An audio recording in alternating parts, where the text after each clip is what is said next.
What's going on, everybody? Charlize Walker of Lisa's Business Enterprise here with another Make It Happen Monday credit tip.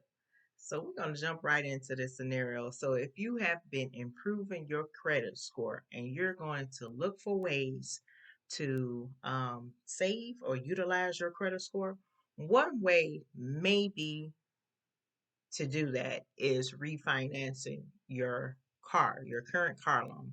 And refinancing your car means replacing your current auto loan with a new one. So if you have been improving your credit score since you first took out your loan, you may have access to a better interest rate.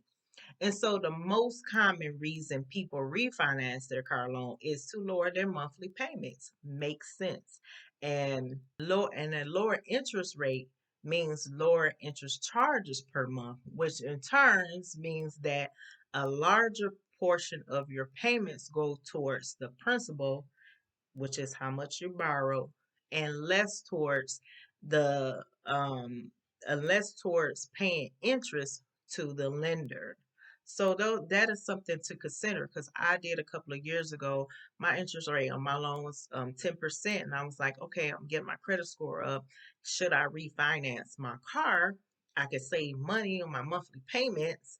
Could probably possibly bring it down or something like that. Those are some things that you want to consider, but you want to also be aware because some lenders charge higher rates on older vehicles. So if you had an older model car, they may see it as a risk. You got an older car, you might shut down, break down, whatever. You'll still be paying for a car that's broke down. So you don't want to be paying on a higher interest rate because you have an older car, but you have a great credit score. That don't add up. Make it make sense. You may want to get a newer vehicle because you have a better interest rate.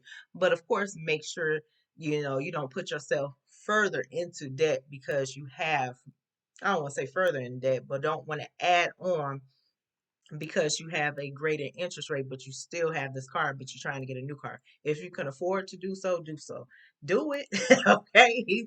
So thank you for watching this video. And if you need help with credit repair services, I am still taking clients in Texas, Alabama, and in Michigan. But if you are a do-it-yourself, saying, Charlize, you know what? I can probably do it myself if I take my time, read some, I can put it together. I also have the book, Take Charge of Your Credit. It's a step-by-step guide to repairing your credit. So, and I did just put this together again, step by step, depending on whatever level you in, it can help you raise your credit score. You have to do the steps. You have to do each step because it's going to guarantee it can raise your credit score, whatever your situation is. So I'll leave that information somewhere in the bio, somewhere is going to be available to you. So thank you for watching.